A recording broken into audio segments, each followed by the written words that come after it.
Estamos en minutos positivos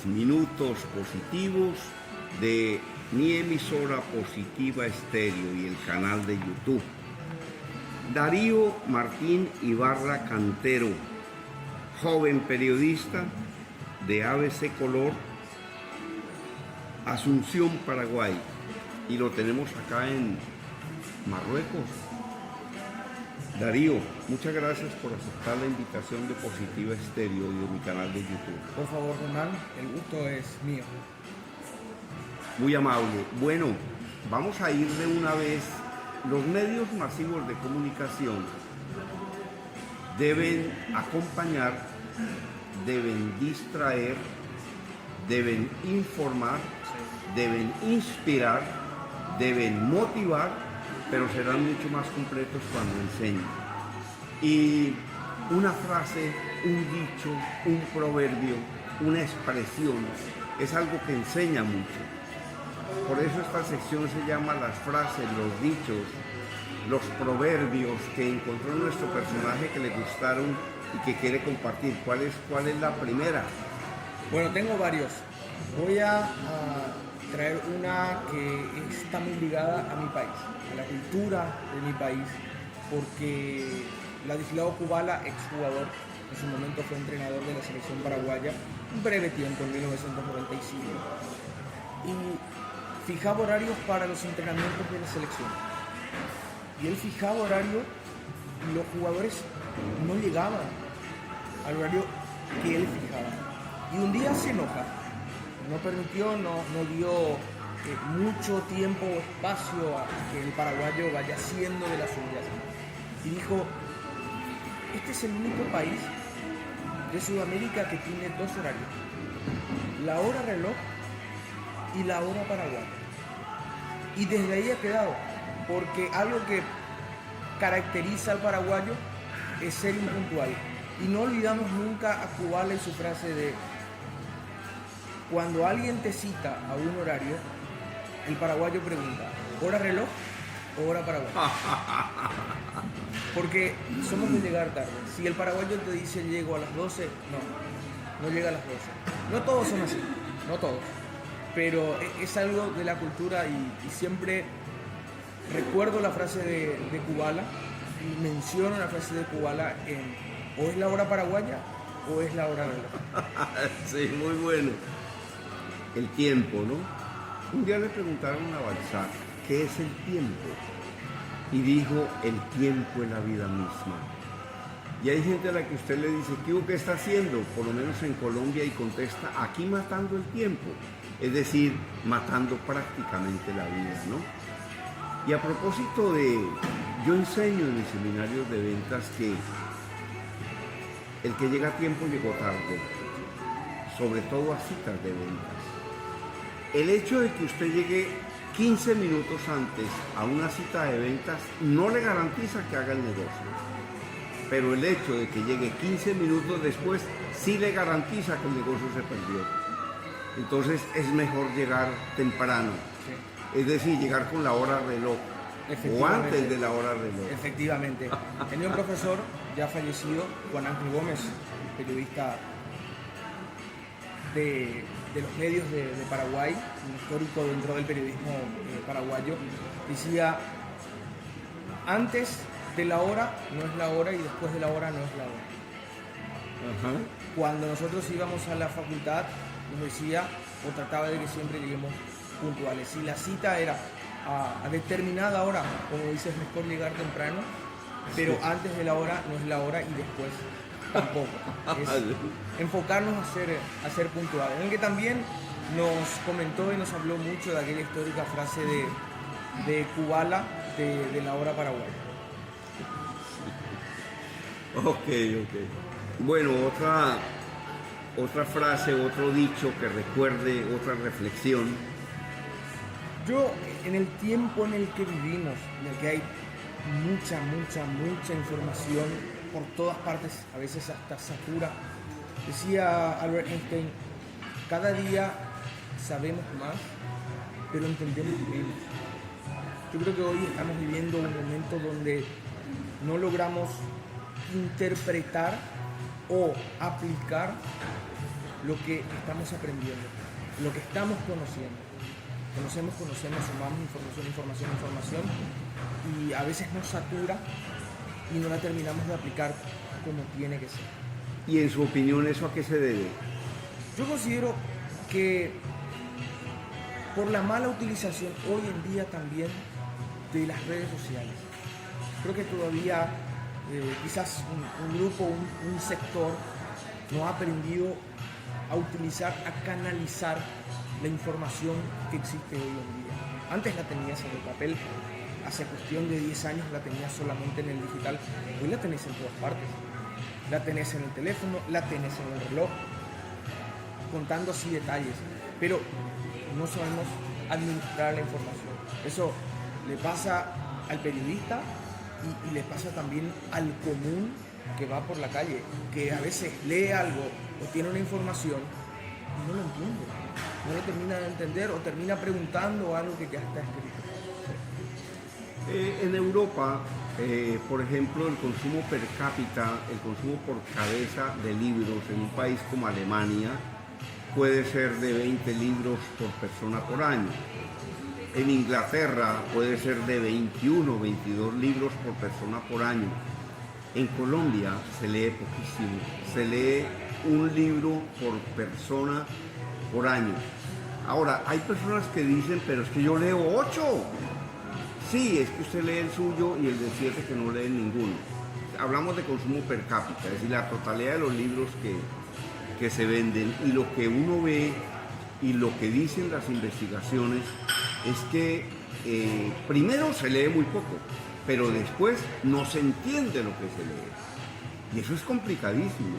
Ahora, porque una persona no entenderá lo que lee. El ambiente puede distraerlo, y por ejemplo la propia distracción del sitio donde está. Sí. Hay personas que dicen, yo escucho música clásica para leer. Yo ni siquiera escucho música clásica.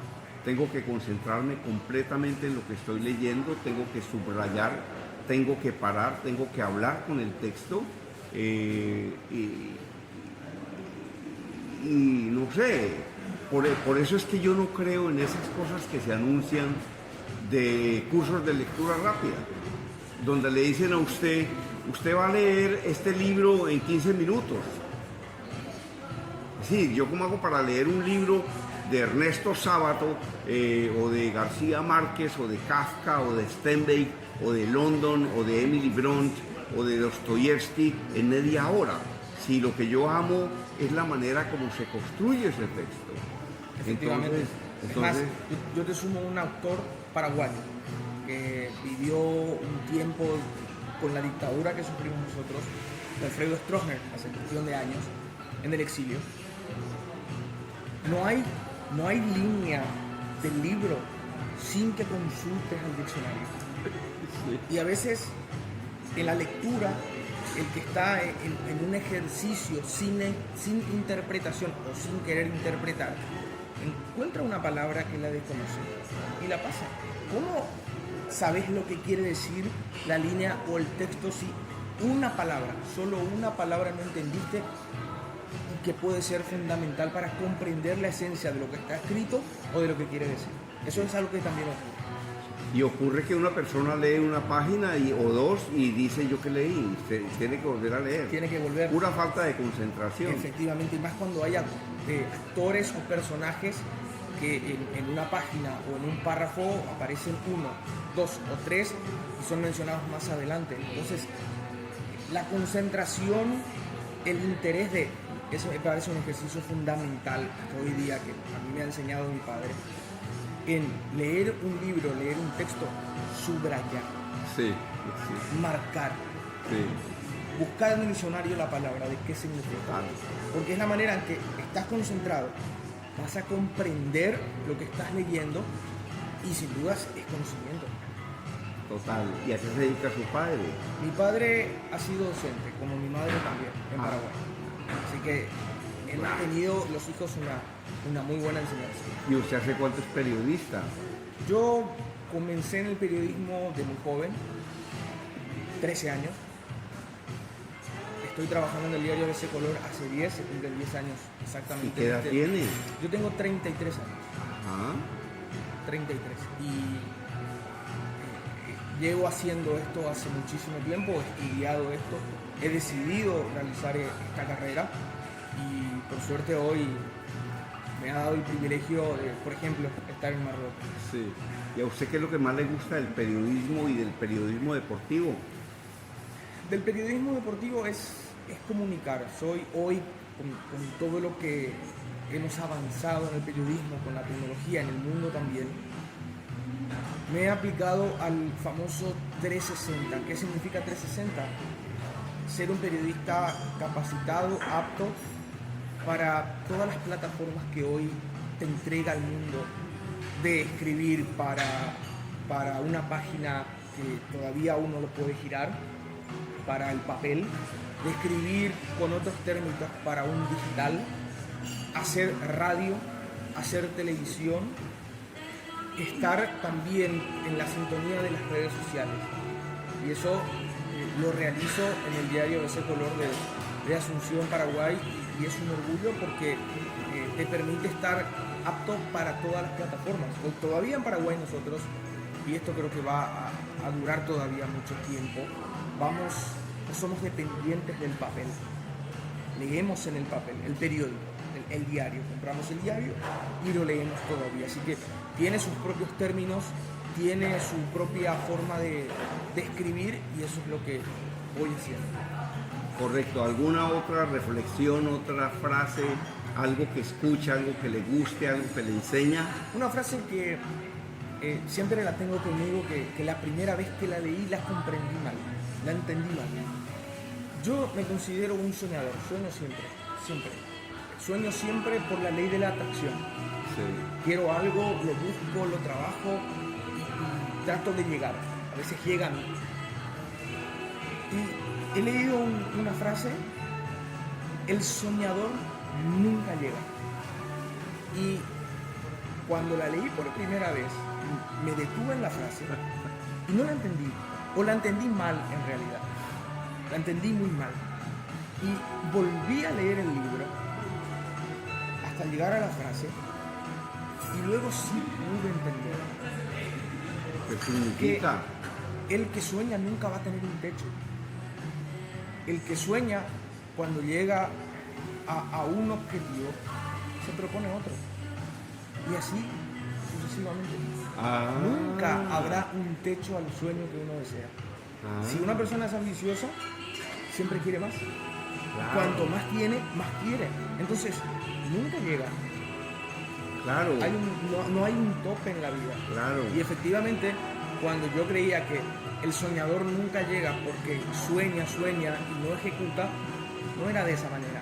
Era Sí. soñar, llegar, y cuando uno llega, si no es conformista, quiere más y sigue soñando más.